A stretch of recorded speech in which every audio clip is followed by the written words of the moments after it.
Good morning. The topic is respiration.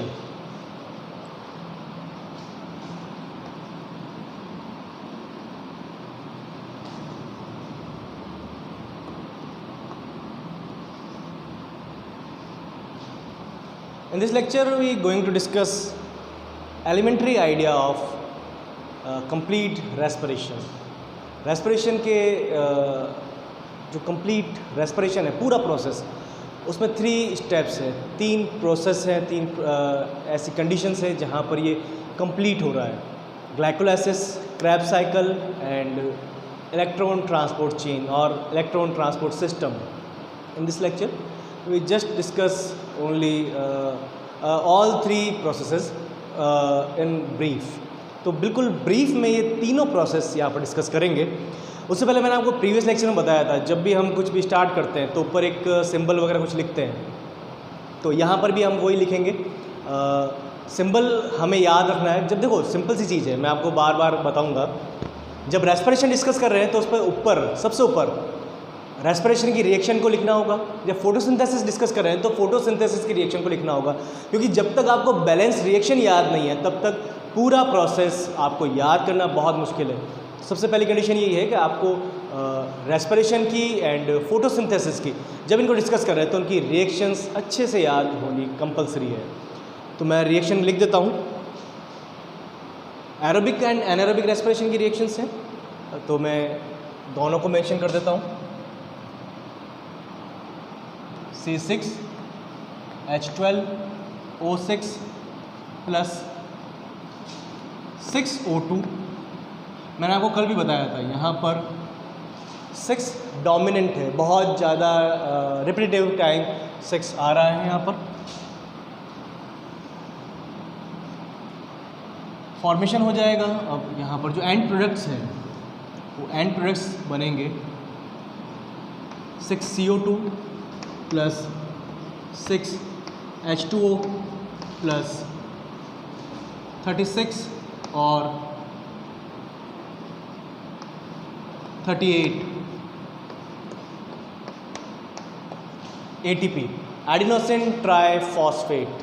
तो adenosine triphosphate का formation होगा. This is the reaction of aerobic respiration. ये aerobic respiration की reaction है. इसके बाद में हाँ एक चीज़ और मैंने आपको बताया था, यहाँ पर ये जो एनर्जी है 686 किलो कैलोरी एनर्जी भी यहाँ पर मेंशन कर सकते हैं, कोई प्रॉब्लम नहीं है. आप जब गूगल पर सर्च करते हो, देखो मैं हमेशा मना करता हूँ आपको गूगल से इन्फॉर्मेशन लेने की. उसका रीज़न ये है कि जब आप वहाँ सर्च करते हो, अच्छी चीज़ है गूगल, बहुत सारी इन्फॉर्मेशन मिलती है, लेकिन आपके काम की कौन सी आपको नहीं पता. तो जब आप सर्च करेंगे तो आपको बहुत सारी चीज़ें मिलेगी, पता ही नहीं चलेगा कौन सी पढ़नी है कौन सी नहीं पढ़नी है. तो सिंपल सा आप याद रखें, 36 और 38 ATP obtain in complete respiration of 1 molecule of glucose.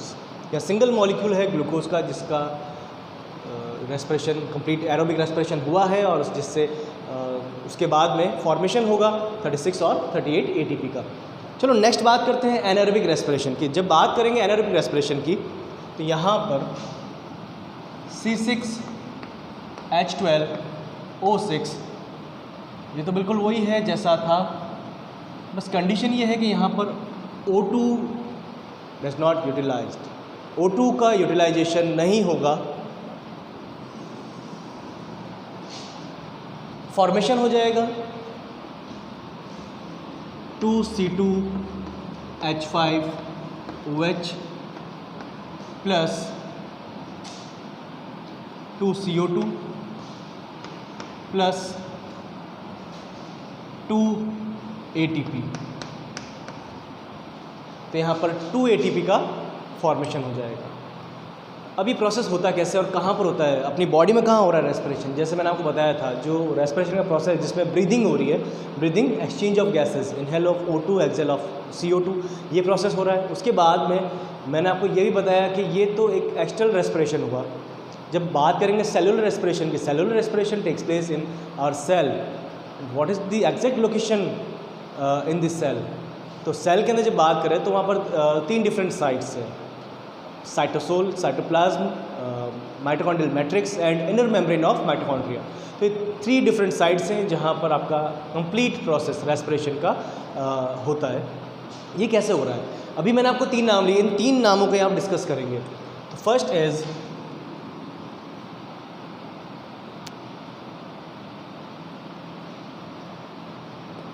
Glycolysis. The first one is glycolysis.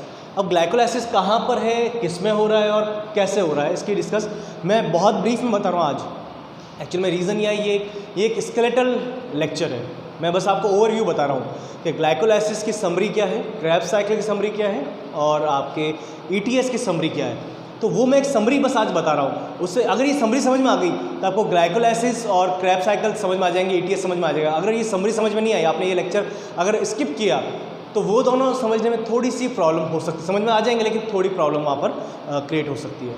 चलो बात करते हैं इसकी। तो यहाँ पर ग्लाइकोलाइसिस टेक्स प्लेस इन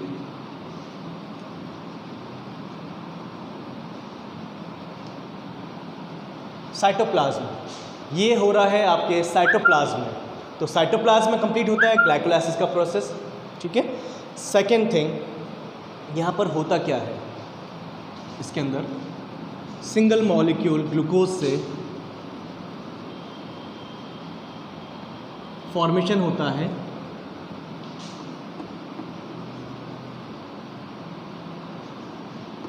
पायरुवेट का। आपके पास में सिंगल मॉलिक्यूल प्रेजेंट है ग्लूकोज का, फॉर्मेशन हो जाएगा 2 पायरुवेट। तो मैं यहाँ लिख देता हूँ 1 ग्लूकोज,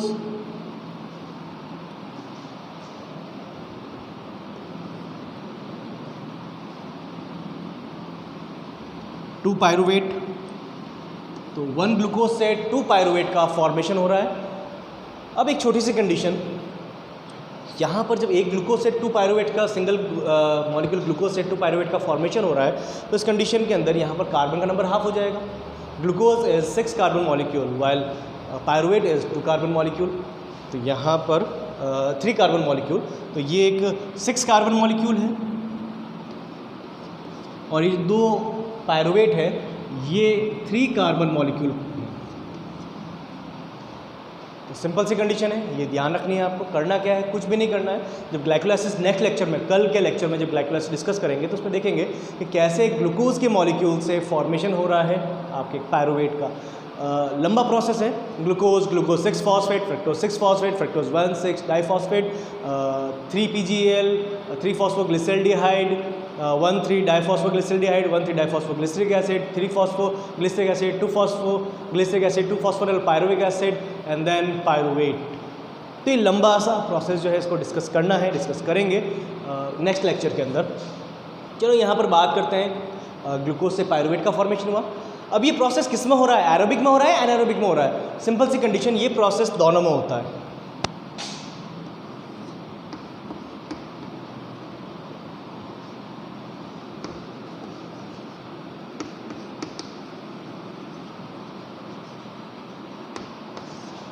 ठीक है, ये प्रोसेस एरोबिक रेस्पिरेशन में भी होता है और एनारोबिक रेस्पिरेशन में भी होता है। दोनों में ये इसी तरह से होगा, सेम होगा, बट कंडीशंस चेंज हैं कुछ। जो एटीपी ऑब्टेन होगी उसकी कंडीशन थोड़ी सी चेंज है, जो बात करेंगे कल के लेक्चर के अंदर जब ग्लाइकोलाइसिस डिस्कस करेंगे। तो ये सिंपल सी इन्फॉर्मेशन थी इसके बारे में। अच्छा, कुछ इन्फॉर्मेशन और भी है, जैसे यहाँ पर अगर मैं बात करूँ इन्वेस्ट की, तो टोटल जब ग्लाइकोलाइसिस चल रहा है तो उसमें मुझे एनर्जी कुछ इन्वेस्ट भी करनी पड़ेगी। तो इन्वेस्ट होगा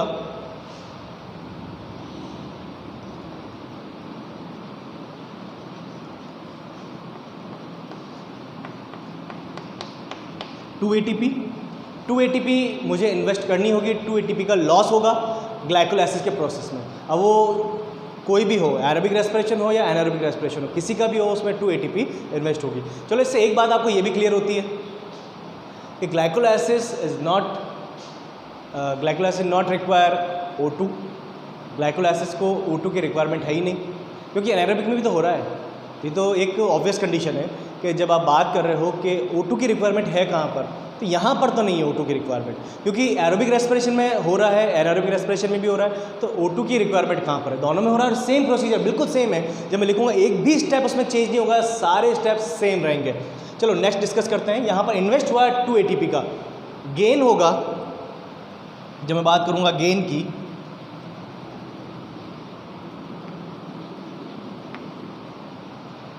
इसको थोड़ा सा चेंज कर देते हैं गेन को।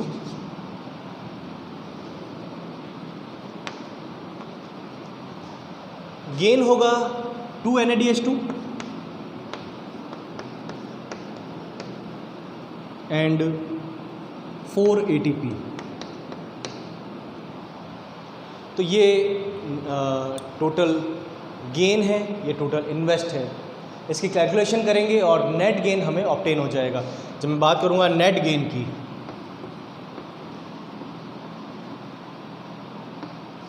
तो नेट गेन होगा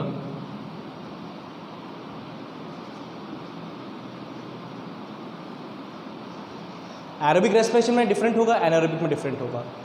एरोबिक के अंदर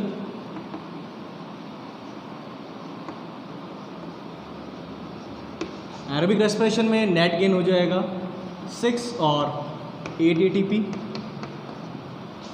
एनारोबिक में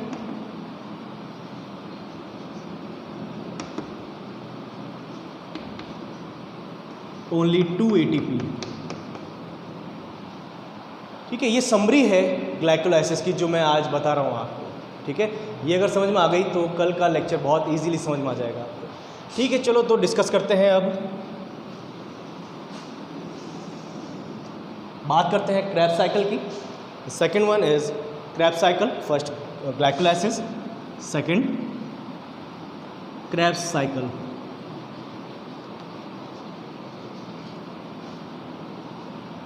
ये होता कहाँ पर है? Krebs cycle takes place in mitochondrial matrix.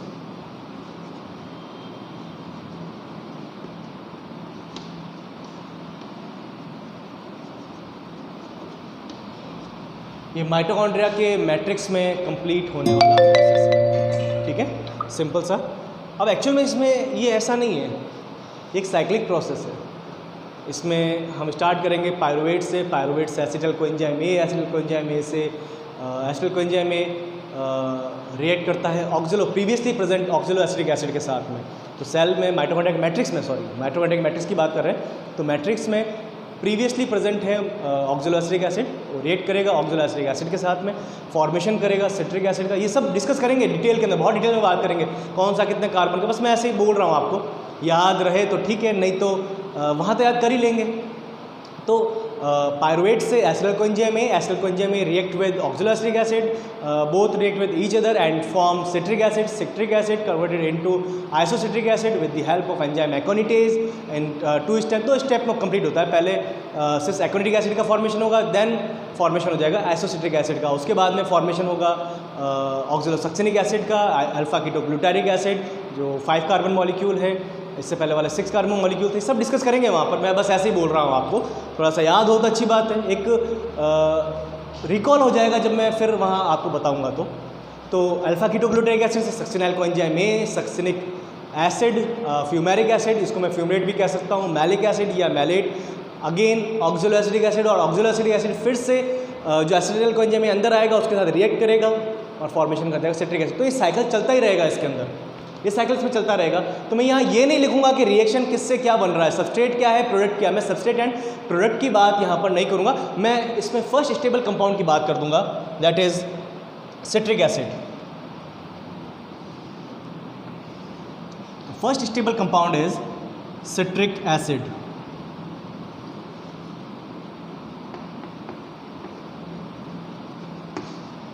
Krebs cycle is also known as citric acid cycle because this is first stable compound of this cycle, and also known as tricarboxylic acid cycle और TCA cycle, short में उसको TCA cycle, की 3 carboxylic acid present होते हैं तो tricarboxylic acid cycle इसको कह देते हैं, और TCA साइकिल भी इसको कह सकते हैं। तो यहाँ पर सिट्रिक एसिड का फॉर्मेशन होगा, फर्स्ट स्टेबल कंपाउंड है ये।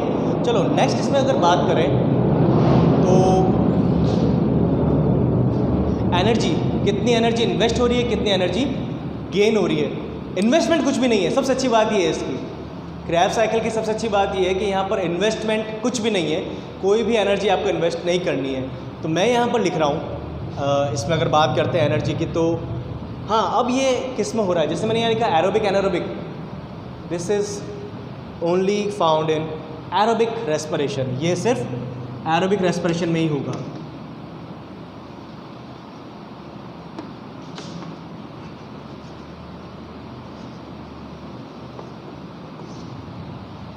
Only found in aerobic respiration.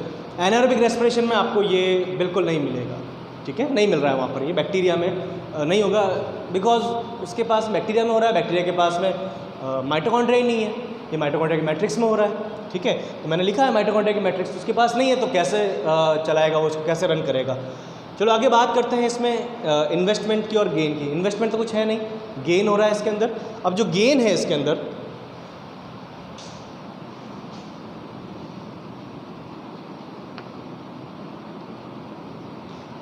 जो टोटल गेन होगा उसके अंदर छोटी सी कंडीशन है, यहाँ मैं लिखूँगा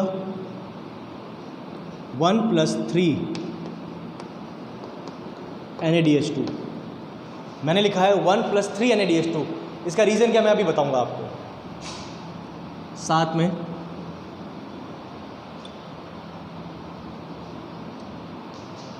स्पेस कम है, मैं चाहता हूँ एक ही बोर्ड पर सारा हो जाए, इसको रफ करने की ज़रूरत नहीं पड़े, तो क्योंकि आप स्क्रीनशॉट भी ले सकते हैं इसका, तो मैं कंटिन्यू कर देता हूँ इसको, इससे ऊपर नीचे नहीं लिखूँगा।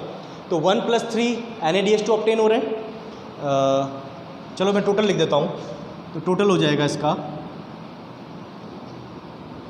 2+6 NaDH2। ये 1+3 क्यों लिखा था, ये रॉन्ग नहीं था, ये भी राइट था। ये जब क्रैब साइकिल पढ़ेंगे मैं अगेन आपको एक्सप्लेन कर दूंगा कि क्या रीज़न था मैंने इसको 1+3 लिखा और मैं इसको 2+6 भी लिख सकता हूँ, ठीक है। तो 2+6 NaDH2। FADH2 की अगर बात करेंगे तो यहाँ पर मिल जाएंगे मुझे 2 FADH2 एंड ये कॉमा लगाए बड़े बड़े मैंने, 2 GTP, ठीक है। तो एक छोटी सी चीज़ मैं आपके लिए लिख देता हूँ, आपको मैं बता देता हूँ, यहाँ पर एक बॉक्स बनाकर, ठीक है।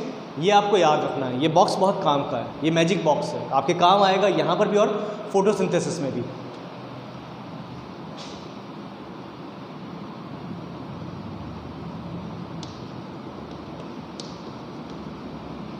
One NaDH2, 1 FADH2 and 1 GTP। तो 1 NaDH2, 1 FADH2 एंड 1 GTP। जैसे इंडियन रुपीज़ है, ATP is the currency of energy, तो जो ATP है वो एनर्जी की करेंसी है, ठीक है। आप कुछ भी आपको खर्च करना है तो आप रुपीज़ खर्च करते हैं और आपको बदले में कोई भी चीज़ मिल जाती है, कोई भी आइटम आप परचेस कर सकते हैं। बट आपको अगर डॉलर है आपके पास तो आप क्या करेंगे, आपको उस डॉलर को कन्वर्ट करना होगा रुपीज़ के अंदर, ठीक है। तो वही कंडीशन यहाँ पर भी है कि NaDH2, FADH2, GTP also currency of energy, but यहाँ पर आप इसको यूज़ नहीं कर सकते, आपको उसको चेंज करना होगा ATP की फॉर्म में। तो 1 NaDH2 is equals to 3 ATP। अगर एक NaDH2 को हम कन्वर्ट करेंगे तो एक कॉमन अगर बात करते हैं तो 3 ATP आता है, थोड़ा ऊपर नीचे हो सकता है, इसको चेंज करेंगे, बाद में बात करेंगे। तो यहाँ पर आ जाएगा आपके 3 ATP, FADH2 से 2 ATP और GTP 1 GTP is equals to 1 ATP, 1 GTP is equals to 1 ATP।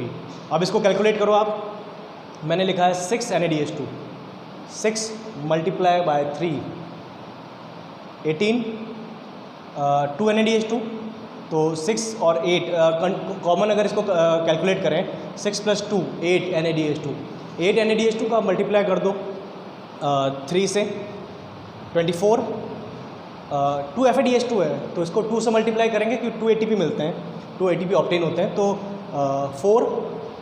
24 + 4 28 + 2 30। तो ये टोटल कैलकुलेशन हो गई, 30 + 6 और 8 36 और 38, ठीक है। ये सिंपल सी कैलकुलेशन है इसकी, बस इसके अलावा इसमें कुछ भी नहीं है। अगर एक कैलकुलेशन समझ में आ गई तो पूरा याद करने में कोई प्रॉब्लम नहीं होगी, कहीं पर भी एनर्जी आपके मिस नहीं होगी, कहीं मिस होगी या नहीं हुई। अब मैं आपको बताता हूँ ये मैंने 2 + 6 क्यों किया। 2 + 6 करने का रीज़न ये है कि यहाँ पर एक लिंक रिएक्शन प्रेजेंट होती है। वो लिंक रिएक्शन जनरली जब पढ़ते हैं तो क्रैब साइकिल के साथ पढ़ते हैं, लेकिन उसको आइसोलेट करते हैं, थोड़ा सा क्वारंटीन कर देते हैं उसको, और क्वारंटीन करके उसको बताते हैं कि वो एक लिंक रिएक्शन है। तो लिंक रिएक्शन के अंदर 2 ATP ऑब्टेन हो रहे हैं, गेन हो रहे हैं, ठीक है। तो 2 ATP गेन हो रहे हैं लिंक रिएक्शन में, रिमेनिंग जो भी है सारे वो सारे क्रैब साइकिल के हैं। तो इस तरह से इसको डिस्कस करेंगे। जो मैंने अभी बताया आपको बोला था पायरुवेट से एसिटिल कोएंजाइम ए का फॉर्मेशन हो रहा है। तो पायरुवेट जो बन रहा है यहाँ पर ग्लाइकोलाइसिस का एंड प्रोडक्ट है pyruvate, and product of glycolysis is pyruvate. तो पायरुवेट सेल में ज़्यादा देर सेल्स को नहीं रखता, सेल इमीडिएटली इसको कन्वर्ट कर देगा एसिटिल कोएंजाइम ए के अंदर। तो उस टाइम 2 ATP ऑब्टेन होंगे, 2 NADH2 ऑब्टेन होंगे, जिससे 6 ATP मिल जाएंगे। तो ये जो 2 NADH2 है, ये 2 NADH2 लिंक रिएक्शन के। चलो लास्ट इसमें डिस्कस करते हैं। The last one is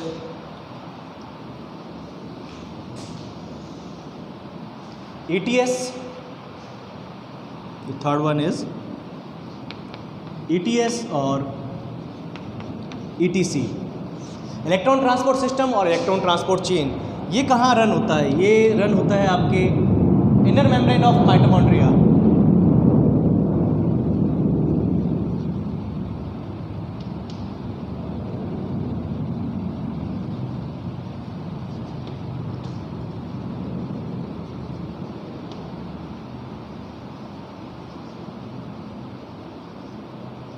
mitochondrial inner membrane, तो ये रन होगा आपके माइटोकॉन्ड्रिया की इनर मेम्ब्रेन को, जो काफ़ी फोल्डेड होती है, उसके ऊपर कॉम्प्लेक्स प्रेजेंट होते हैं, 5 कॉम्प्लेक्स होते हैं, उनको डिस्कस करेंगे। This is energy currency changing centre. जैसे सिंपल सा है ना कंडीशन के आपको जो एनर्जी ऑब्टेन हुई थी NADH2 की फॉर्म में, FADH2 की फॉर्म में, आप उसको कन्वर्ट करोगे ना, तो कन्वर्ट कैसे करोगे? उसको कहीं तो ले जाना पड़ेगा। ऐसा थोड़ी है कि आप बाहर जैसे आपको आइसक्रीम खानी है, आपके फादर से आपने रुपीज़ मांगे, आपके फादर ने आपको एक $5 का नोट दे दिया, आप उस $5 से 50 रुपीज़ की आइसक्रीम परचेज कर सकते हैं? नहीं कर सकते। वो आपको रुपीज़ कन्वर्ट करके देगा? नहीं करके देगा। तो उसके लिए आपको जाना कहाँ पड़ेगा? जहाँ पर भी एनर्जी करेंसी चेंजिंग सेंटर होगा, करेंसी चेंजिंग सेंटर होगा, वहाँ जाना पड़ेगा। तो ये भी हमारी बॉडी में, हमारे सेल में एनर्जी करेंसी चेंजिंग सेंटर है। तो NADH2 FADH2 को कन्वर्ट करेगा ATP के अंदर, और उससे हमें ATP गेन होगी, हम उसको यूटिलाइज करेंगे, और जो भी हमारे फंक्शंस है, डेली फंक्शंस है, वो इससे कंप्लीट होते हैं। This is the summary of complete respiration. ये पूरे रेस्पिरेशन की समरी है, जिसमें ग्लाइकोलाइसिस के समरी, क्रैब साइकिल की समरी, और ETS को तो बहुत ज़्यादा ब्रीफ में किया है, क्योंकि इसकी रिक्वायरमेंट नहीं, उसमें जो भी है वो वहीं पर डिस्कस करेंगे। बस मैंने बता दिया होता कहाँ पर है और होता क्या है इसके अंदर। ठीक है, तो नेक्स्ट लेक्चर में डिस्कस करेंगे ग्लाइकोलाइसिस।